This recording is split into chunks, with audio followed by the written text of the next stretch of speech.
Hello friends, कैसे हैं। एक बार फिर से मैं प्रीतम शुक्ला आप लोगों का एराइज स्टडी पॉइंट के इस यूट्यूब प्लेटफॉर्म पे बहुत बहुत स्वागत करता हूं।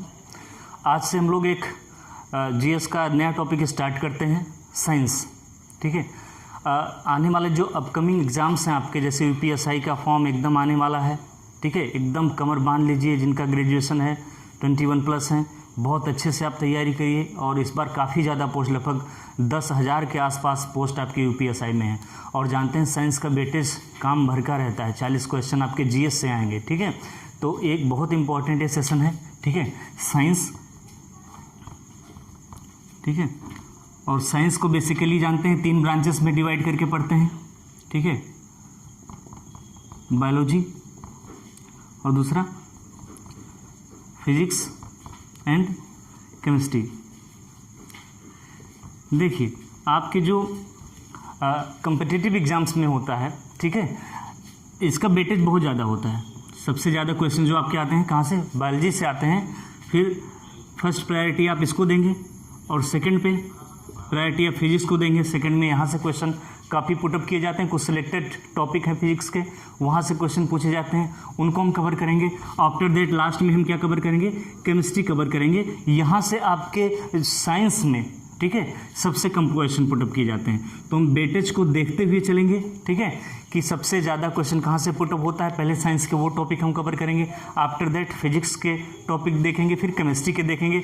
साथ साथ हम यूपीएसआई में या यूपी पुलिस या अदर वनडे एग्जाम पीसीएस तक में जो क्वेश्चन आए हैं उनको भी हम देखते चलेंगे साथ साथ। ठीक है, तो चलिए टाइम ना लॉस करते हुए स्टार्ट करते हैं क्लास। आप भी एक काम कर लीजिए, अगर चैनल को सब्सक्राइब ना किए हो तो सब्सक्राइब कर लीजिए, बेल आइकॉन को भी प्रेस कर दीजिए, ताकि हमारे आने वाले वीडियोज़ के आपको नोटिफिकेशन कंटिन्यू मिलते रहें। ठीक है, चलिए टॉपिक स्टार्ट करते हैं, बायोलॉजी। ठीक है, सबसे पहले हम क्या पढ़ेंगे, बायोलॉजी पढ़ेंगे। तो 2 चीज़ आप जानते होंगे, ये शब्द विन्यास अगर करेंगे तो बायो प्लस लोगोस, 2 वर्ड्स से मिल करके बना है आपका बायोलॉजी। बायो का अर्थ होता है जीव से, विद लाइफ से या सजीव। ठीक है, और लोगोस का मतलब होता है स्टडी। कहने का मतलब बायोलॉजी साइंस की क्या है, एक ब्रांच है। किसकी ब्रांच है, साइंस की एक ब्रांच है। और इस ब्रांच में हम किसका अध्ययन करते हैं, स्टडी ऑफ लाइफ करते हैं। ठीक है, यानी कि अगर बायोलॉजी को समझेंगे सेंटेंस में कि किसे बायोलॉजी बोलते हैं, तो क्या बोलेंगे, स्टडी ऑफ लाइफ, और बोल सकते हैं स्टडी ऑफ लिविंग ऑर्गेनिज्म। ठीक है, और स्टडी ऑफ लिविंग ऑर्गेनिज्म। कहने का मतलब अगर आप जीवों का अध्ययन कर रहे हैं, ठीक है, तो उसे क्या बोलते हैं, हम बायोलॉजी बोलते हैं। वर्ड विन्यास से इसका जो अर्थ निकल के आया वो हमने यहाँ पर समझ लिया। देखिए, बायोलॉजी को हम एकदम सिस्टमैटिक तरीके से पढ़ते चलेंगे, कॉन्सेप्ट वाइज चीज़ों को समझेंगे, कुछ फिगर भी ड्रा करेंगे, और किस तरीके से आपके कॉम्पिटिटिव एग्जाम्स में यहाँ से क्वेश्चन पूछता है उसको हम साथ साथ देखते चलेंगे। ठीक है, तो देखिए, जो जीवन की सबसे सूक्ष्मतम इकाई, मूलभूत इकाई है, ठीक है, वो आपकी क्या है, सेल है, कोशिका है। क्या है, सेल।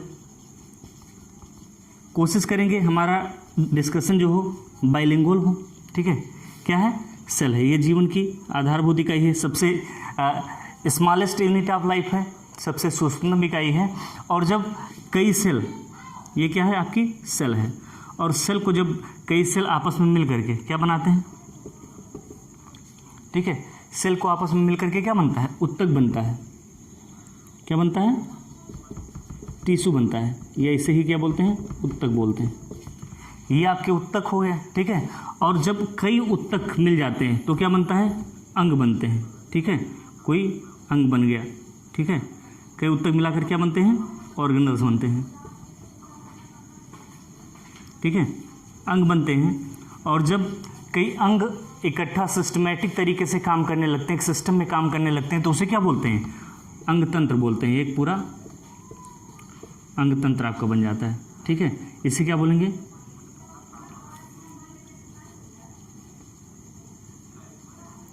ऑर्गेनल्स सिस्टम बोलेंगे, अंग तंत्र बोलेंगे। ठीक है, तो हमारे पढ़ने का भी यही क्रम रहेगा। बायोलॉजी में सबसे पहले हम कहाँ से स्टार्ट करेंगे? सेल से स्टार्ट करेंगे।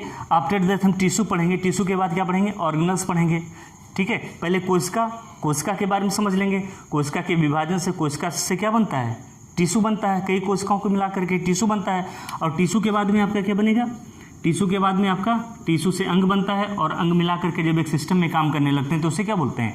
ऑर्गेनल्स बोलते हैं या अंग तंत्र बोलते हैं। ठीक है, तो सबसे पहले हम यहीं से स्टार्ट करेंगे। ठीक है, कैसे? बॉटम टू टॉप अप्रोच में पढ़ते हुए चलेंगे। साइंस पढ़ने का दो ही तरीका होता है, एक टॉप टू बॉटम अप्रोच, दूसरा बॉटम टू टॉप अप्रोच। तो सबसे पहले हम स्मॉलेस्ट यूनिट ऑफ लाइफ पढ़ेंगे। कहने का मतलब सेल के बारे में पढ़ेंगे। फिर कई सेल मिलकर के टिश्यू बनता है, उसके बाद टिश्यू को पढ़ेंगे। टिश्यू के बाद हम क्या पढ़ेंगे? टिश्यू से मिल करके, टिश्यू के समूह से क्या बनता है? आपका अंग बनता है, ऑर्गेनल्स बनते हैं।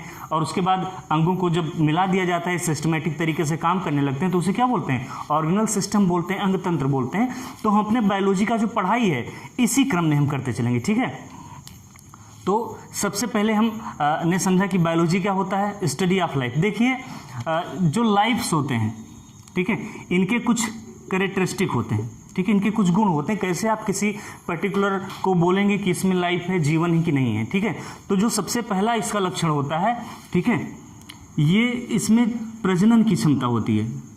ठीक है, कौन सी क्षमता होती है? प्रजनन की क्षमता होती है, रिप्रोडक्शन की क्षमता होती है। कहने का मतलब अगर कोई भी लिविंग ऑर्गेनिज्म है, कोई भी सजीव है, तो सबसे पहले उसकी कैरेक्टरिस्टिक क्या होती है? वो अपने समान क्लोन तैयार करने की क्षमता रखता है, वो प्रजनन करने की क्षमता रखता है। ठीक है, तो अगर कोई पूछेगा सजीव क्या है या जीव क्या है, तो सबसे पहले कहेंगे उनके कुछ लक्षण होते हैं। उन कैरेक्टरिस्टिक के आधार पर, उन लक्षणों के आधार पर हमें कह सकते हैं कि फला पर्टिकुलर कोई चीज़ में जीव है कि नहीं है। तो सबसे पहला जो आपका कैरेक्टरिस्टिक है, लक्षण है, वो क्या है? उसमें प्रजनन करने की क्षमता होगी, तभी उसे हम क्या बोलेंगे? सजीव बोलेंगे। ठीक है, दूसरी क्षमता क्या है? ठीक है, उसकी संरचना यूनिट ऑफ लाइफ से बनी होती। कहने का मतलब सेल से बनी हुई होती है। ठीक है, तो कैसी संरचना होती है? कोशिका संरचना होती है। स्ट्रक्चर कैसा होता है? सेलुलर स्ट्रक्चर होता है, कोशिकीय संरचना होती है। ठीक है, और तीसरी बात, ये मेटाबॉलिक एक्टिविटी करते हैं। मेटाबॉलिक एक्टिविटी कहने का मतलब ये क्या करते हैं? ठीक है, जैव रासायनिक अभिक्रिया करते हैं। कहने का मतलब श्वसन करते हैं। क्या करते हैं? श्वसन करते हैं। इसको बोल सकते हैं मेटाबॉलिक एक्टिविटी, या कह सकते हैं जैव रासायनिक अभिक्रिया में पार्टिसिपेट करते हैं। ठीक है, अभिक्रिया इंग्लिश में समझ सकते हैं, इसको मेटाबॉलिज्म कह सकते हैं। ठीक है, मेटाबॉलिज्म का बताया ना, सीधे सा अर्थ होता है श्वसन से। ठीक है, चाहे पादप हो चाहे एनिमल हो, दोनों में क्या प्रॉपर्टी होती है? वो श्वसन करते हैं। और तीसरी सबसे एक और प्रॉपर्टी इंपॉर्टेंट है, इनमें वृद्धि और विकास होता है, इनमें ग्रोथ एंड डेवलपमेंट होता है। ठीक है, ये क्या करते हैं? जो लिविंग ऑर्गेनिज्म होते हैं वृद्धि और विकास करते हैं। ठीक है, इनमें ग्रोथ होता रहता है। एक समय तक ग्रोथ होता है, उसके बाद डेवलपमेंट होने लगता है। बहुत डीप टर्मिनोलॉजी है ग्रोथ एंड डेवलपमेंट। मौका मिलेगा तो इसको जरूर इस पर विचार करेंगे, इसको हम पढ़ेंगे। ठीक है, और तीसरा जो एक और पांचवा कैरेक्टर देखते हैं जो लिविंग ऑर्गेनिज्म में होता है, इनमें एडॉप्टेशन की क्षमता होती है, इनमें अनुकूलन की क्षमता होती है। किसी भी इन्वायरमेंट में क्या करते हैं? अपने आप को अनुकूलित कर लेते हैं। कह सकते हैं इनमें क्या होता है? अनुकूलन की क्षमता होती है। ठीक है, एडॉप्टेशन होता है। देखो, कोई इंग्लिश मीडियम का बंदा है, हिंदी मीडियम का, दोनों को क्लास समझ में आएगी, क्योंकि डिलीवरेशन हमारा कैसा हो रहा है? बाइलिंगुअल हो रहा है। ठीक है, तो देखिए, अगर कोई पूछेगा बायोलॉजी क्या है, तो बता दोगे बायोलॉजी के अंतर्गत हम क्या करते हैं? लाइफ का स्टडी करते हैं, लिविंग ऑर्गेनिज्म के बारे में पढ़ते हैं। ठीक है, दूसरी बात, कोई पूछेगा कैसे हम किसी पर्टिकुलर को मानेंगे कि लिविंग ऑर्गेनिज्म है, तो आप बताएंगे जो लिविंग ऑर्गेनिज्म नेचर में होता है उसके कुछ कैरेक्टरिस्टिक होते हैं, कुछ लक्षण होते हैं। उन लक्षणों में, ठीक है, उनमें सेलुलर स्ट्रक्चर पाया जाता है। ठीक है, सबसे इंपॉर्टेंट कैरेक्टर, उनमें रिप्रोडक्शन की कैपेसिटी होती है, क्षमता होती है, वो प्रजनन कर सकते हैं, अपने समान और क्लोन को तैयार कर सकते हैं, उनमें रिप्लिकेशन की क्षमता होती है। ठीक है, दूसरी वो ग्रोथ और डेवलपमेंट करते हैं, उनमें वृद्धि और विकास करने की क्षमता होती है, वो निरंतर वृद्धि और विकास करते रहते हैं। एक और most important characteristic of living organism है कि वो मेटाबॉलिक एक्टिविटी करते हैं, कहने का मतलब वो श्वसन करते हैं, जैव रासायनिक अपक्रिया में पार्टिसिपेट करते हैं। ठीक है, तो ये हमारे लिविंग ऑर्गेनिज्म के मूलभूत लक्षण है, और इन्हीं लिविंग ऑर्गेनिज्म के बारे में जहाँ पर अध्ययन करते हैं उसे स्टडी ऑफ लाइफ कहते हैं या स्टडी ऑफ लिविंग ऑर्गेनिज्म बोलते हैं। ठीक है, और इसी को क्या बोलते हैं,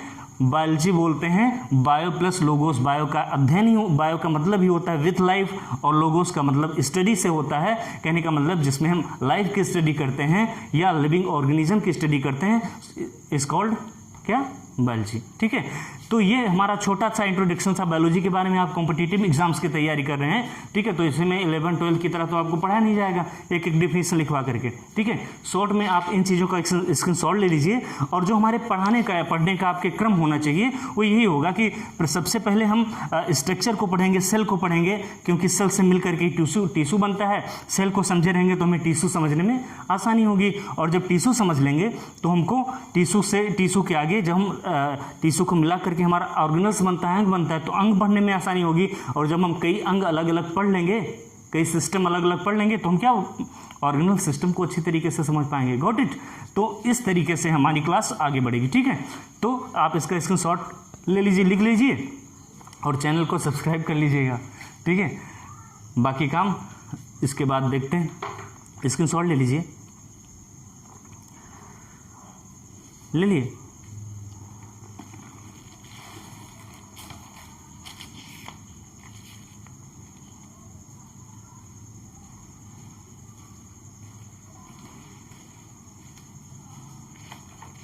चलिए क्लास को कंटिन्यू करते हैं। लिख लिए होंगे आप, तुरंत वीडियो पॉज करके चीज़ों को डिक्टेट कर लिया कीजिए, ताकि जब आप रिवीजन करें, एग्जाम आने वाला एकदम सर पे आ गया ना, कब आ जाए, अगस्त में आ जाएगा आपका यूपीएसआई का फॉर्म। और देखिए लॉकडाउन में आपको बैठना नहीं, क्योंकि कंटिन्यू परीक्षाएं हो रही हैं। अभी हाल फिलहाल में पिछले संडे को ना, आज मंडे, कल बीईओ का एग्जाम हुआ, खंड शिक्षा अधिकारी का एग्जाम हुआ। ठीक है, उससे पहले आपका कौन सा एग्जाम हुआ था, पिछले वाले संडे को बीएड का एंट्रेंस एग्जाम हुआ था। कहने का मतलब आपके एग्जाम्स नहीं रुकने हैं, वैकेंसीज आ रही हैं, तो आप अपनी पढ़ाई को पूरे जोश और होश के साथ कंटिन्यू कर दीजिए। ठीक है, चलिए आगे पढ़ते हैं। पढ़ने का क्रम हमने डिस्कस ही कर दिया है, आप जान गए होंगे। पूरे साइंस का बहुत इंटरेस्टिंग टॉपिक है, आपको मज़ा भी आएगा समझने में। ठीक है, और यहाँ से जो फिजिक्स, केमिस्ट्री, बायोलॉजी, साइंस के तीनों टॉपिक से जो क्वेश्चन पूछे जाते हैं, आपकी बायोलॉजी से किसी भी एग्जाम में सबसे ज़्यादा क्वेश्चन आते हैं। इसलिए इसको सबसे ज़्यादा अगर परसेंटेज में देखेंगे तो मान के चलिए 60 to 65% बायोलॉजी के क्वेश्चन होते हैं, और बाकी में फिजिक्स और केमिस्ट्री के क्वेश्चन होते हैं। ठीक है, तो बायोलॉजी को बहुत अच्छे से हम पढ़ेंगे, और जिस तरीके से क्लास हम लोग पढ़ेंगे, यूपी का आप कोई भी एग्जाम देंगे तो यहाँ से बाहर क्वेश्चन नहीं आना है। ठीक है, पूरे आप विश्वास के साथ और लग जाइए, हम कंटिन्यू आपको क्लास प्रोवाइड कराते रहेंगे, ताकि आप लॉकडाउन में बहुत अच्छे से अपनी प्रिपरेशन को धारदार बना सकें। ठीक है, चलिए, तो बायोलॉजी के अंतर्गत हम जो पहली टॉपिक पढ़ेंगे, सेल के बारे में पढ़ेंगे। ठीक है, किसके बारे में पढ़ेंगे, कोशिका के बारे में पढ़ेंगे, कोशिका या सेल के बारे में पढ़ेंगे। तो सबसे पहले कभी कभी क्वेश्चन पुटअप करने लगता है कि बायोलॉजी की वो ब्रांच, ठीक है, जीव विज्ञान की वो शाखा जिसके अंतर्गत हम कोशिका का अध्ययन करते हैं, उसे क्या बोलते हैं। ठीक है, तो इसे क्या बोलते हैं, साइटोलॉजी बोलते हैं, या कोशिका विज्ञान बोलते हैं। हिंदी में तो आप समझ जाएंगे, लेकिन अब जो 2 लैंग्वेज में पेपर आपका होता है ना, तो उसमें भी साइटोलॉजी हिंदी में भी लिख देता है। ठीक है,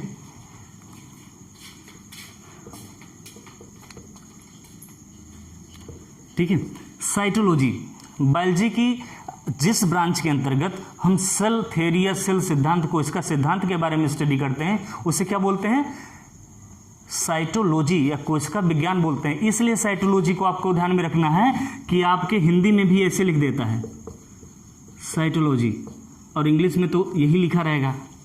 कोशिका विज्ञान लिखेगा तो आप एकदम जान जाएंगे कि कोशिका का अध्ययन कोशिका के विज्ञान के अंतर्गत करेंगे। लेकिन अगर हिंदी में साइटोलॉजी देता है, इंग्लिश में ऐसे लिख देता है, तो वहाँ पर कन्फ्यूजन बनता है कि आखिर सेल के स्टडी को क्या बोलते हैं। तो अब पता चल गया ना क्या बोलते हैं, साइटोलॉजी बोलते हैं। बायोलॉजी की जिस ब्रांच के अंतर्गत हम कोशिका का अध्ययन करते हैं उसे क्या बोलते हैं? साइटोलॉजी बोलते हैं। ठीक है, चलिए सबसे पहले हम नज़र डालते हैं सेल थ्योरी पर कि कोशिका विज्ञान आखिर है क्या। ठीक है, सेल थ्योरी, ठीक है, या कोशिका सिद्धांत।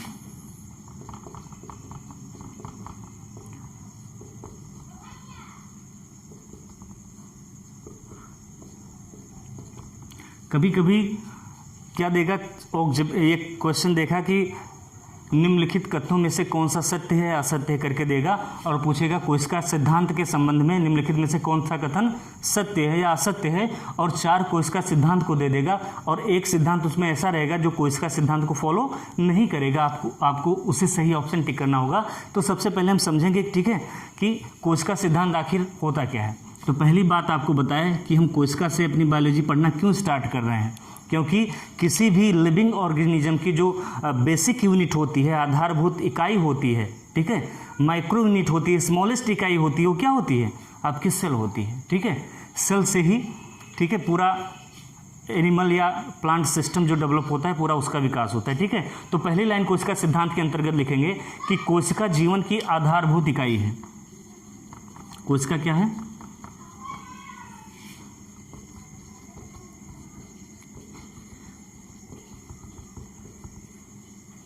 कोशिका जीवन की आधारभूत इकाई है। आधारभूत इकाई इसलिए बोलते हैं क्योंकि आपको बताया गया कि सेल के द्वारा हम क्या करते हैं, सेल से हमारा क्या बनता है, कई सेल का उद्भवन जब होता है उससे टिश्यू बनता है, टिश्यू के समूह मिला करके क्या बनता है, आपका अंग बनता है, अंग से अंग तंत्र बनता है। कहने का मतलब बेसिक कहाँ से शुरू होता है आपके डेवलपमेंट का? ठीक है, कोशिका से, सेल लेवल पे स्टार्ट होता है। इसीलिए कहते हैं किसी भी लिविंग ऑर्गेनिज्म की जो बेसिक यूनिट है वो आपकी क्या है? कोशिका है। कोशिका सिद्धांत का ये फर्स्ट आपका पॉइंट है।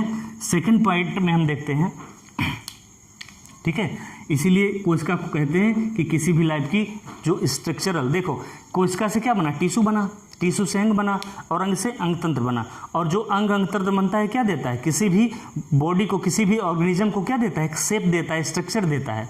ठीक है, और कंपोजिशन उसमें क्या होता है, कोशिका होती है। कहने का मतलब कोशिका क्या है, किसी भी जीव की संरचनात्मक और क्रियात्मक इकाई है, क्योंकि कोशिका के अंतर्गत ही सारे काम होते हैं, चाहे आपके पूरी बॉडी में एनर्जी का ट्रांसमिशन करना, परिवहन करना, ठीक है, चाहे श्वसन करना, ये सारे काम हमारे कहाँ पर होते हैं, सेल लेवल पर किसी भी लिविंग ऑर्गेनिज्म में होते हैं। इसलिए ये भी कह सकते हैं कि कोशिका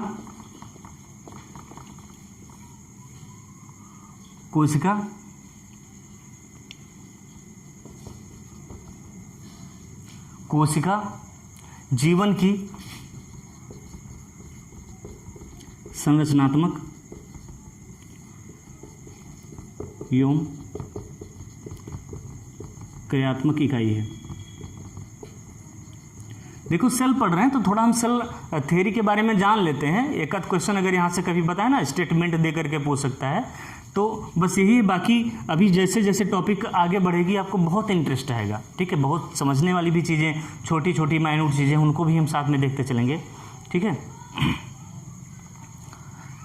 तीसरा पॉइंट लिख लेंगे। देखो कोशिका से क्या होता है आपका, मियोसिस माइटोसिस होता है। कहने का मतलब कोशिका का विभाजन होता है और उसी कोशिका के विभाजन के द्वारा नई कोशिका बनती है। यानी कि कोई जो नई कोशिका बनी है वो अपने पूर्ववर्ती कोशिका से ही निकल कर गई है, पूर्ववर्ती कोशिका से बनी हुई है। तो सेल थ्योरी के अंतर्गत हम तीसरा पॉइंट लिखेंगे, प्रत्येक कोशिका अपनी पूर्ववर्ती कोशिकाओं से मिलकर बनी होती है। अपनी, देखिए राइटिंग समझ में नहीं आ रही होगी तो आप, मैं सेंटेंस बोल रहा हूं, आप सुन करके लिख सकते हैं। ठीक है, अगर सुन पा रहे हो तो, प्रत्येक कोशिका अपनी पूर्ववर्ती कोशिका से ही बनी है।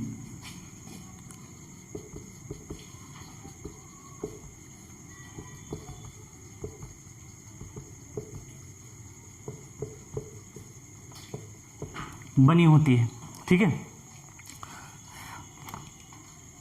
और जो किसी भी लिविंग ऑर्गेनिज्म के द्वारा कोई भी फंक्शन किया जाता है, कार्य किया जाता है, वो बेसिकली किसके द्वारा किया जाता है, कोशिका के द्वारा किया जाता है, कोशिका के द्वारा संपन्न होता है। कोशिका के द्वारा संपन्न इसलिए बोलते हैं कि आप किसी अंग के थ्रू कोई काम कर रहे हैं तो अंग आपका किससे मिलकर के बना है, कोशिका के द्वारा मिलकर के बना है, ठीक है। तो जीवों के द्वारा जितनी भी एक्टिविटी की जाती है, जितनी भी कार्य किए जाते हैं, ठीक है, वो सब किसके द्वारा किया जाता है, मूल रूप से कोशिका के द्वारा ही किया गया कार्य है। तो सेल थ्योरी के अंतर्गत 4th पॉइंट हम लिखेंगे, जीवों के द्वारा किए गए सभी कार्य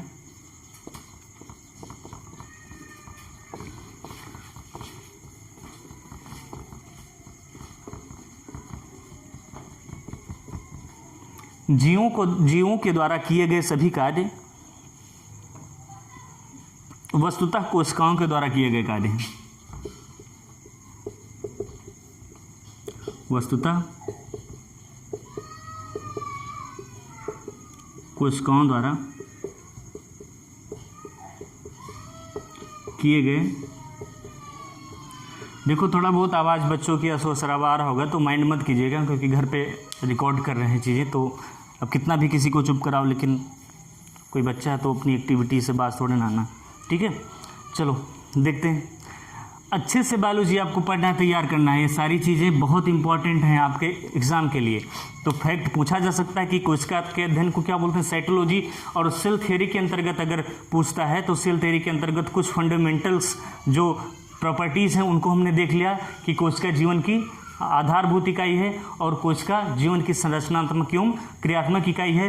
प्रत्येक कोशिका के द्वारा, ठीक है, प्रत्येक कोशिका जो होती है अपनी पूर्ववर्ती कोशिका से मिलकर के बनी होती है। और जीवों के द्वारा जितने भी कार्य किए जाते हैं वस्तुतः किसके द्वारा किए जाते हैं, कोशिकाओं के द्वारा कार्य किए जाते हैं, ठीक है।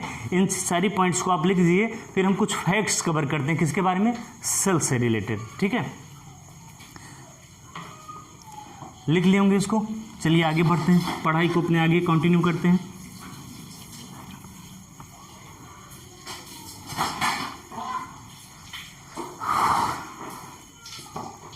देखिए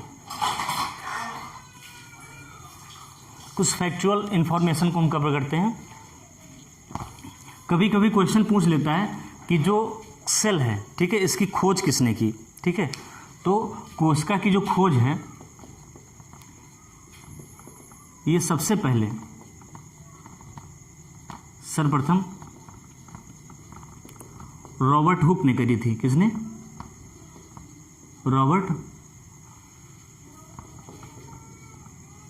रॉबर्ट हुक द्वारा की गई। ये फैक्चुअल इंफॉर्मेशन है, पूछ लिया जाता है कभी कभी कि सेल की खोज किसके द्वारा सबसे पहले की गई, ठीक है। रॉबर्ट हुक द्वारा की गई, कब, 1665 में, 1665 में रॉबर्ट हुक के द्वारा सबसे पहले किसकी खोज की गई थी, कोशिका की खोज की गई थी। और रॉबर्ट हुक की एक बुक है, ठीक है, रॉबर्ट हुक की क्या है, एक पुस्तक है। पुस्तक का नाम है माइक्रोग्राफिया, ठीक है। क्या नाम है पुस्तक का इनके,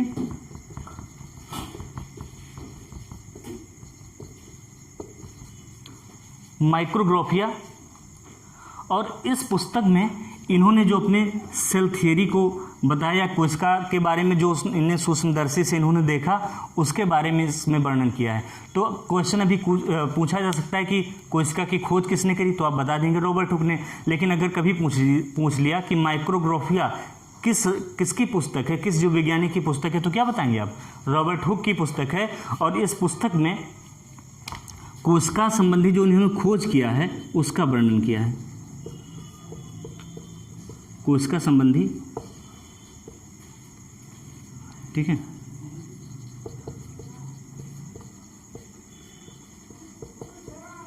कोशिका संबंधी खोज रॉबर्ट हुक द्वारा सबसे पहले किसकी खोज की गई, सेल की, कोशिका की खोज की गई। और इन्होंने अपनी खोज का या कोशिका से संबंधित जो इन्होंने खोज करी उसका वर्णन किसमें किया है, माइक्रोग्राफिया इनकी एक पुस्तक है, ठीक है।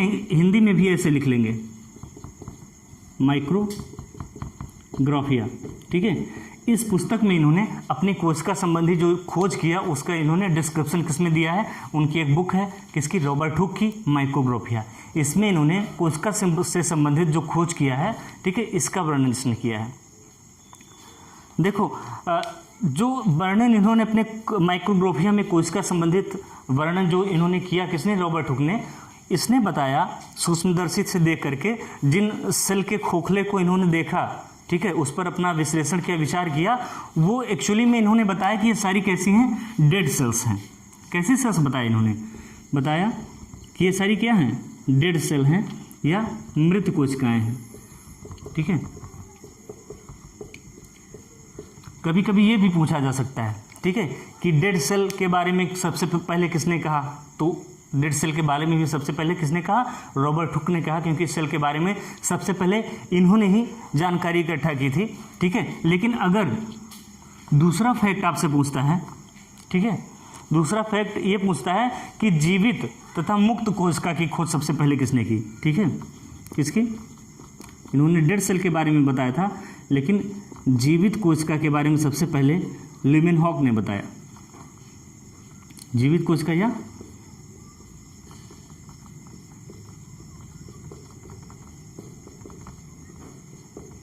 जीवित कोशिका या मुक्त कोशिका के बारे में सबसे पहले किसने जानकारी दी। ठीक है, इसकी खोज सबसे पहले लीवेनहॉक ने की थी।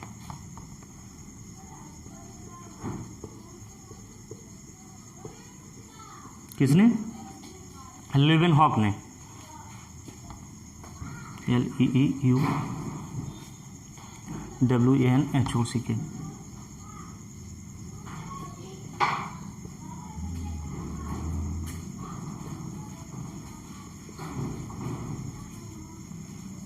लीवेनहॉक ने सबसे पहले किसके बारे में बताया, जीवित कोशिका के बारे में, जबकि रॉबर्ट हुक जिन्होंने सेल की सबसे पहले खोज करी थी, उन्होंने किसके बारे में बताया, डेड सेल के बारे में बताया, मृत कोशिका के बारे में बताया था। ठीक है, तो ये कुछ हमारी फैक्चुअल इन्फॉर्मेशन है जिसको आप नोट कर लीजिए, जिसका स्क्रीनशॉट ले लीजिए, बाकी हम पढ़ते हैं। ठीक है, एक बार फिर से नज़र डालते हैं। कोशिका का अध्ययन हम किसके अंतर्गत करते हैं, साइटोलॉजी के अंतर्गत करते हैं, बायोलॉजी की एक ब्रांच है। ठीक है, और कोशिका की सबसे सर्वप्रथम खोज किसने करी थी, रॉबर्ट हुक द्वारा 1665 में करी गई थी, और इन्होंने अपनी उस खोज का वर्णन माइक्रोग्राफिया नामक पुस्तक में करी। ठीक है, और इस पुस्तक में इन्होंने जो अपने खोज के बारे में बताया, तो इन्होंने मृत कोशिकाओं के बारे में स्टडी करी, मृत कोशिकाओं के बारे में इन्होंने स्ट्रक्चर दिया, अध्ययन अपना बताया। ठीक है, लेकिन सबसे पहले अगर बोलेंगे जीवित कोशिका के बारे में किसने अध्ययन किया, ठीक है, जीवित कोशिका के बारे में सबसे पहले किसने बताया, लीवेनहॉक ने बताया। ठीक है, सबसे पहले किसने बताया, लीवेनहॉक ने बताया। इसका स्क्रीनशॉट ले लीजिए, फिर हम अगले अपने स्लाइड पे आते हैं। ठीक है, लिख लिया, चलिए।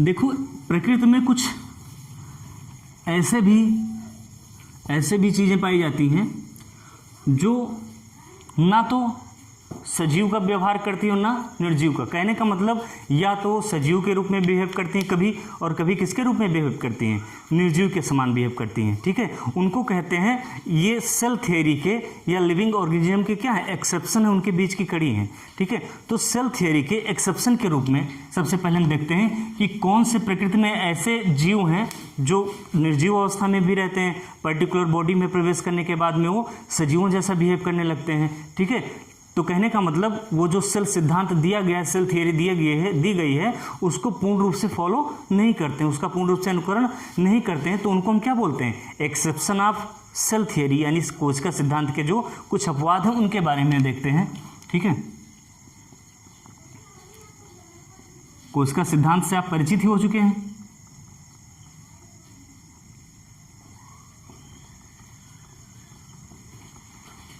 सेल थ्योरी का हम एक्सेप्शन देखते हैं। ठीक है, और सेल थ्योरी के एक्सेप्शन के बारे में हमें देखेंगे तो हमें एक प्रकृति में ऐसा स्ट्रक्चर मिलेगा, ऐसी संरचना मिलेगी जो सजीव और निर्जीव दोनों की तरह बिहेव करती है। जब वो फ्री स्टेट में, मुक्त अवस्था में रहती है, तो किसके तरह से, लिविंग ऑर्गेनिज्म की तरह बिहेव करती है, लेकिन जब वो किसी बॉडी के अंदर एंटर करती है तो किसकी प्रॉपर्टी को शो करने लगती है, किसकी, सजीवों के लक्षण को व्यक्त करने लगती है। तो इसको हम कोशिका सिद्धांत के एक्सेप्शन में देखते हैं, अपवाद में देखते हैं, और ये अपवाद का जो नाम है ये आपका है विषाणु। क्या है, वायरस। इसके बारे में तो बच्चा अवगत हो गया होगा जब से कोरोना वायरल डिजीज आया। ठीक है, कोरोना क्या है, एक विषाणु जनित रोग है। पूछा जा सकता है, अक्सर एग्जाम में पूछा जाता है, निम्नलिखित में कौन सा वायरल डिजीज़ है या कौन सा बैक्टीरियल डिजीज़ है, तो कोरोना क्या है, कोविड-19 बोलते हैं ना, कोरोना वायरल डिजीज़ 19 2019 में इसका पता चला और उस सन को हम 19 से डिनोट करते हैं, ठीक है। तो जो आपका वायरस है, विषाणु है, ठीक है, ये क्या है, ये कोशिका सिद्धांत का अपवाद है। क्यों अपवाद है, क्योंकि जब ये मुक्त अवस्था में होता है, कहाँ पर होता है, मुक्त अवस्था में, फ्री स्टेट में होता है, तो कैसा बिहेव करता है, निर्जीव का बिहेव करता है, ठीक है, ठीक है। कहने का मतलब जब ये मुक्त अवस्था में रहता है तो किस फॉर्म में रहता है, क्रिस्टल रूप में रहता है, ठीक है, और किसकी तरह बिहेव करता है, निर्जीव की तरह बिहेव करता है। और जब ये किसी बॉडी, किसी ऑर्गेनिज्म के अंदर एंटर करता है, ठीक है, ठीक है, यानी कि कोशिका के अंदर कह सकते हैं आता है, अंदर एंटर करता है, तो किसके तरह बिहेव करने लगता है, सजीवों के लक्षण को शो करने लगता है। कहने का मतलब रिप्रोडक्शन करने लगता है, ठीक है, रिप्रोडक्शन करने लगता है। और ठीक है, जितने भी वृद्धि और विकास करने लगता है, ठीक है। और जैव रासायनिक अपक्रिया या मेटाबॉलिज्म कह सकते हैं करने लगता है, श्वसन करने लगता है। कब, जब ये किसी सेल के अंदर प्रवेश करता है तो कैसा लक्षण प्रदर्शित करने लगता है, सजीवों जैसा, ठीक है। इसीलिए हम वायरस को बोलते हैं सजीव तथा निर्जीव के बीच की कड़ी बोलते हैं, ठीक है। और इसको हम कोशिका सिद्धांत के अपवाद के रूप में पढ़ते हैं वायरस को, ठीक है। हम काफ़ी चीज़ें वायरस के बारे में जानेंगे, आज यही वायरस में ही क्लास को हम एंड करेंगे, सेल के बारे में अदर चीज़ें बाद में पढ़ेंगे, ठीक है। तो एक एक चीज़ें हम पढ़ना स्टार्ट करते हैं, ठीक है। ये मुक्त अवस्था में रहता है तो कैसा बिहेव करता है, निर्जीव जैसा। और जैसे किसी कोशिका के अंदर, किसी ऑर्गेनिज्म के अंदर ये प्रवेश करता है तो कैसा लक्षण प्रदर्शित करने लगता है, सजीवों वाले गुण को प्रदर्शित करने लगता है, ठीक है। इसके हम स्ट्रक्चर की बात करेंगे तो वायरस का जो स्ट्रक्चर होता है कमोबेश इस तरीके से बना हुआ होता है,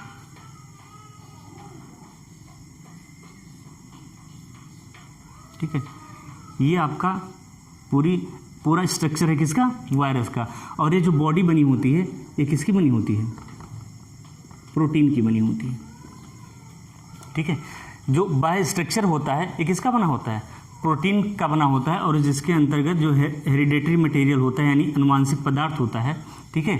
ये क्या है, इसके अंदर अनुवांशिक पदार्थ इसके अंदर भरा होता है। और अनुवांशिक पदार्थ कुछ भी हो सकता है, चाहे डीएनए हो या आरएनए हो, ठीक है। जो इनिशियली जो वायरल का डेवलपमेंट होता है, वायरस का विकास होता है विषाणु का, उसमें आरएनए होता है, जो क्रोमेटिड मटेरियल होता है, ठीक है, हेरिडेटरी मटेरियल होता है, अनुवांशिक पदार्थ होते हैं, वो क्या होता है उसमें पाया जाता था, ठीक है, आरएनए पाया जाता था। इसीलिए उस टाइम के जितने भी वायरस हैं, ठीक है, ऐसे वायरस जिनमें अनुवांशिक पदार्थ के रूप में क्या होता है, आरएनए होता है, उन्हें क्या बोलते हैं, रेट्रो वायरस भी बोलते हैं। रेट्रो मतलब पुराना होता ही है, ठीक है। जैसे कोई चीज़ पहले था उसके बाद उसी का नया रूप इजाद हुआ तो वो क्या हो जाता है, रेट्रो हो जाता है। जैसे एक मोबाइल है, ठीक है, और उसी की क्या आ गई, नई मोबाइल आती चली गई, ठीक है, जनरेशन चेंज होता चलेगा, तो जो पुरानी चीज़ें उसको क्या बोलते हैं, रेट्रो बोल सकते हैं, ठीक है। तो रेट्रो वायरस का मतलब ही होता है जिसमें क्या हो, अनुवांशिक पदार्थ आरएनए हो, क्योंकि प्रकृति में सबसे पहले अनुवांशिक पदार्थ के रूप में कौन क्या आया था, आरएनए ही आया था, ठीक है। तो ये स्ट्रक्चर किसका है, ये आपके वायरस का पूरा स्ट्रक्चर है। इसकी जो बाह्य संरचना या बॉडी बनी होती है, पूरा स्ट्रक्चर वो प्रोटीन का बना होता है, पूछा जाता है यहाँ से क्वेश्चन, ठीक है। और इसके अंदर जो अनुवांशिक, इसके अंदर जो होता है वो क्या होता है, अनुवांशिक पदार्थ होता है। देखिए ये जो सुई के आकार का, नोक के आकार का स्ट्रक्चर है, इसी स्ट्रक्चर के कारण ये किसी ना किसी बॉडी में एंटर कर जाता है, प्रवेश कर जाता है। और प्रवेश करने के बाद में प्रोटीन गल जाता है, टूट जाता है, और ये अनुवांशिक पदार्थ उस सेल पर, उस कोशिका पर अपना कब्जा कर लेता है। और उसके बाद में अनुवांशिक पदार्थ है तो जाहिर सी बात है रेप्लिकेशन होगा, ठीक है, उसमें विभाजन होगा, और विभाजन होगा तो अपने रेप्लिकेंट को तैयार करेगा, अपने समान नई क्लोन को तैयार करेगा। तो इसी से एक वायरस 2 में, 2 4 में, 4 6 में, इसी तरीके से विखंडन अभिक्रिया की तरह इसका फैलना शुरू हो जाता है और किसी बॉडी को ये क्या करता है, अफेक्टेड कर देता है, प्रभावित कर देता है, ठीक है। तो ये आपका पूरा स्ट्रक्चर हुआ किसका, वायरस का, ठीक है। चलिए और कुछ बातें जानते हैं। आपको बता दिया गया कि जिस वायरस में क्या होता है, अनुवांशिक पदार्थ के रूप में डीएनए होता है, उसे हम डीएनए वायरस बोलते हैं। क्या बोलते हैं, डीएनए वायरस बोलते हैं। और जिस वायरस में अनुवांशिक पदार्थ के रूप में आरएनए होता है उसे क्या बोलते हैं हम? रेट्रोवायरस बोलते हैं। ठीक है, ये आपका वायरस को दो कैटेगरी में किसके आधार पर बांट सकते हैं? उनमें जो अनुवांशिक पदार्थ होते हैं उनके आधार पर बांट सकते हैं। एक डीएनए वायरस, दूसरा रेट्रोवायरस के फॉर्म में। ठीक है, इसके सॉल्व ले लीजिए, फिर अगले स्लाइड पे मूव करते हैं। ठीक है, कुछ पॉइंट्स आप मैं बोल रहा हूं लिख लीजिए विषाणुओं के बारे में, लिख लीजिए इसको पूरा लिख लीजिए। विषाणु प्रथम अर्धजैविक संरचना है। अर्धजैविक मतलब यह सजीव की तरह भी बिहेव करता है और निर्जीव की तरह बिहेव करता है, लेकिन कंडीशंस पर जब ये फ्री स्टेट में मुक्त अवस्था में रहता है, इन्वायरमेंट में रहता है मुक्त अवस्था में, तो ये निर्जीव के कैरेक्टरिस्टिक्स को करता है, और जब ये किसी लिविंग ऑर्गेनिज्म की बॉडी में इंटर करता है, सेल में इंटर करता है, तो फिर ये किसके लाइफ जैसा या सजीवों जैसे कैरेक्टरिस्टिक को शो करने लगता है। ठीक है, तो सबसे पहली बात जानेंगे, विषाणु प्रथम अर्धजैविक संरचना है। विषाणु क्या है?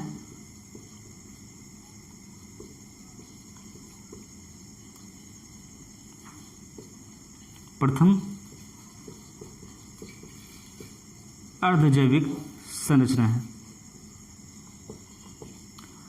और ये क्या? सजीव तथा निर्जीव के बीच की कड़ी है। दूसरा पॉइंट जो भी समझाएं वो लिख लीजिए। जीवों और जीवों की उत्पत्ति के दौरान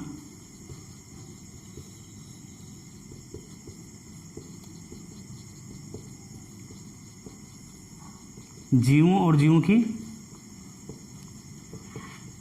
उत्पत्ति के दौरान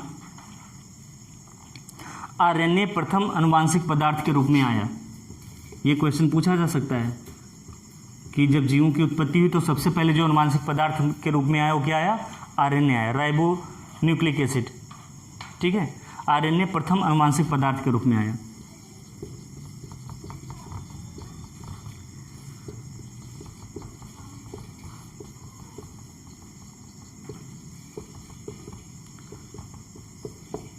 ठीक है, तीसरी बात वायरस से रिलेटेड लिख लेंगे, इसको नोट में करते चल सकते हैं। ठीक है, फर्स्ट पॉइंट ये आपका सेकेंड पॉइंट। थर्ड पॉइंट में लिखेंगे आरएनए जो होता है अनुवांशिक पदार्थ किस वायरस में पाया जाता है? सिर्फ रेट्रो वायरस में पाया जाता है। तो तीसरा पॉइंट लिख सकते हैं जो भी समझे हैं, आरएनए अनुवांशिक पदार्थ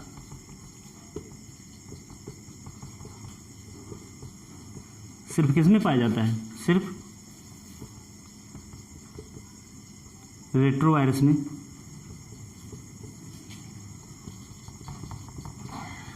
आप स्क्रीनशॉट ले लीजिए या इसको लिखिए, तब तक मैं थोड़ा स्वेट वगैरह ज़्यादा निकल रहा है पूछ लूँ, क्योंकि फैन चलाएंगे तो ज़्यादा आवाज़ आएगी, आप सुनना नहीं पसंद करोगे, इरिटेट हो जाओगे थोड़ी देर वीडियो देखते देखते। ठीक है, तो आपकी सुविधा को ध्यान में रख के डिमांड के अनुसार ही सप्लाई करनी चाहिए ना, तभी प्रॉफिट में रहोगे।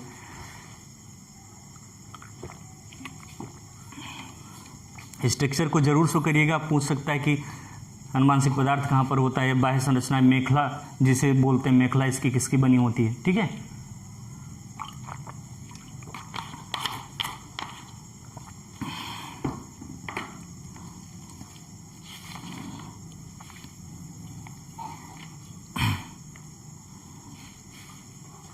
रेट्रो वायरस के अलावा और जितने भी प्राणी हैं, ठीक है, उनमें सब में रेट्रो वायरस के अलावा जितने भी प्राणी हैं सब में क्या पाया जाता है? अनुवांशिक पदार्थ के रूप में डीएनए पाया जाता है। ठीक है, ये भी पॉइंट लिखना चाहे तो लिख लें, रेट्रो वायरस के अलावा अन्य सभी प्राणियों में